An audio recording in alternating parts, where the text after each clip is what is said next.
వడపల్లి మాధవ్ మేరు సంఘం రాష్ట్ర కార్యదర్శి.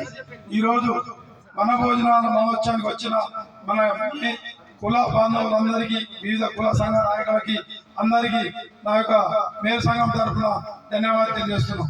ఈరోజు మనము బీసీలు రాజకీయ అధికారం గురించి పాకులాడాలని చెప్తున్నా. ఎందుకంటే గతంలో 2% 3% ఉన్నవారే రాజ్యాలు వెళ్ళారు. మనం 60% ఉన్నాం. మనం ఎందుకు రాజ్యాలు వెళ్ళదు? మనం 42% రిజర్వేషన్ వచ్చే వరకు పోరాడాలి. గతంలో తెలంగాణ గురించి ఎట్లా పోరాడమో మన బీసీ ఉద్యమం 42% కూడా అంతే పోరాడాలని చెప్పి మన కుల సంఘ నాయకులు తెలియజేస్తున్నా. 42% రిజర్వేషన్ దిశగా బీసీ సంఘాలన్నీ పాటుపడినందుకు అన్ని కుల సంఘాల తరఫున నేను వాళ్ళకి ధన్యవాదాలు చెప్తున్నా. మనకు బీసీ 42 రిజర్వేషన్ రావాలంటే గతంలో తమిళనాడులో 60% రిజర్వేషన్ వచ్చింది. అక్కడ ఉద్యమం ఎట్లా చేశారంటే ప్రతి కులం నుండి ఒక గుజ్జర్లో లాగా ఉద్యమం చేయడం వల్ల అక్కడ రిజర్వేషన్ 60% వచ్చింది. అక్కడ బీసీలే ఎమ్మెల్యేలు, ఎంపీలు, మినిస్టర్లు. ఇంకోటి ఏంటంటే అక్కడ ఓసీ నిలబడాలంటే బీసీని అడుకోవాలి. దయచేసి చెప్తున్నా, ఒక ఓసీ తమిళనాడులో బీసీ నాయకత్వాన్ని అడుకోవాల్సి, అదే దిశగా మనం ముందుకు పోవాలని చెప్పి మనము నాది మేరకు వృత్తి, కుల వృత్తి సంఘాలు ఏ గ్రూప్ లో ఉంటాయి, మరి టైలరింగ్ చేసే వృత్తి డి గ్రూప్ లో ఉంది. ఎందుకంటే ఇది అన్యాయం. కుల వృత్తులన్నీ ఏ గ్రూప్ లో ఉండాలి, మా కుల వృత్తి డీలో ఉన్నాయి, అంటే ఈక్వల్ టు ఓసీ. గతంలో కుటుంబాన్ని మాకే ఇచ్చేది గత గవర్నమెంట్, ఈ గవర్నమెంట్ మాకు ఇస్తలేదు. కాబట్టి మా గవర్నమెంట్ డిమాండ్ చేస్తున్నాడు, మా కుల వృత్తి మాకెంతో మాకంత ఇవ్వాల్సిందిగా మేము డిమాండ్ చేస్తున్నాము. ముఖ్యంగా కుల సంఘ నాయకులు ఏ మీటింగ్ పెట్టినా ఈ వన భోజనాలు ఇంతటితో కాకుండా 10 జిల్లా మండలాలలో కూడా నిర్వహించాలని నిర్వాహకులు మేము సూచన చేస్తున్నాం. అదే విధంగా మన ఎక్కడైతే అన్ని కులాలు వివిధ రూపాల్లో మీ నాయకత్వంలో రిజర్వేషన్ గురించి కొట్లాడాలి. ఇప్పుడు సర్పంచ్ ఎలక్షన్ లో మనము జనరల్ స్థానాల్లో కూడా ఎదిగే స్థాయికి ఎగాము. ఈ అన్నిటికీ మన బీసీలో పోరాటం అని చెప్పి నేను తెలియజేస్తున్నా.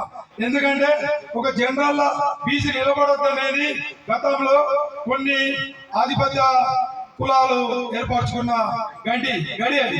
కాబట్టి ఆ గడిని బద్దలు కొట్టి బీసీ కాదు, జనరల్ సీట్లో కూడా బీసీలు నిలబడి గెలుస్తామన్నది ఇప్పుడు సర్పంచ్ ఎన్నికల్లో నిరూపించాము.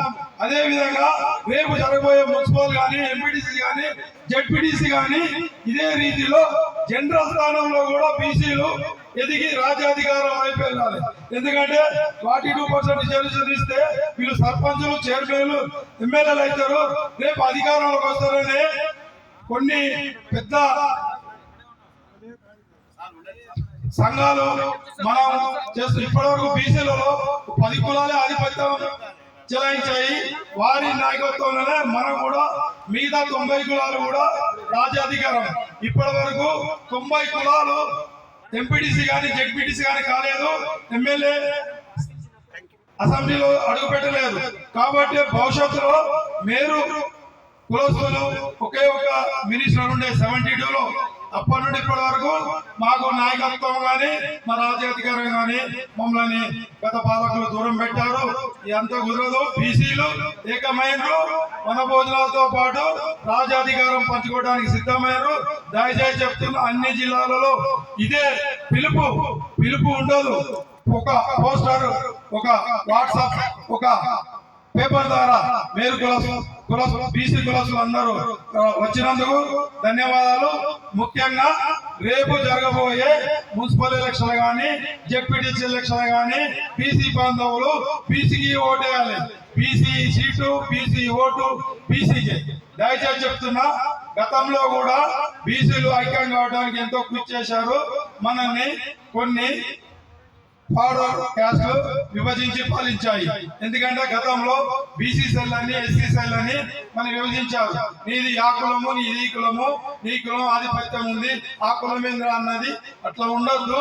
బీసీలందరూ ఒకే కులంగా ఒకే గుడి కింద రావాల్సిందిగా ఈ కార్యక్రమం నిర్వహిస్తున్న నిర్వాహకులకు ముఖ్యంగా మా మేలు సంఘం తరఫున ధన్యవాదాలు చెప్తున్నాము. ముఖ్యంగా ఏ కార్యక్రమం జరిగినా, ఢిల్లీలో జరిగినా, గల్లీలో జరిగినా మా ఖమ్మం జిల్లాలో నుండి ఎక్కువ వస్తారు. నేను ఖమ్మం జిల్లా వాసిని, ముఖ్యంగా హైదరాబాద్ లో ఉంటున్నా. మా కులవృత్తి సంక్షేమ సంఘానికి అధ్యక్షుడిని. ఎక్కడ పోయినా ఖమ్మం జిల్లాలో ముందుంటారు. సంతోషం, ఖమ్మంలో 4 వచ్చారని ఇప్పుడే తెలిసింది. ఖమ్మం ఎక్కడున్నా, ఢిల్లీలో ఉన్నా, గల్లీలో ఉన్నా జనాభా ఎక్కువ ఉంటది.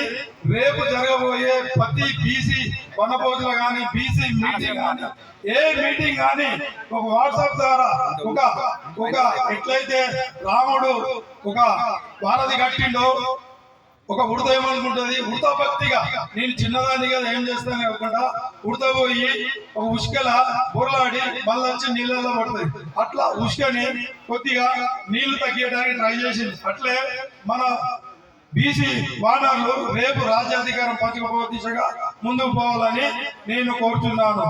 జై బీసీ.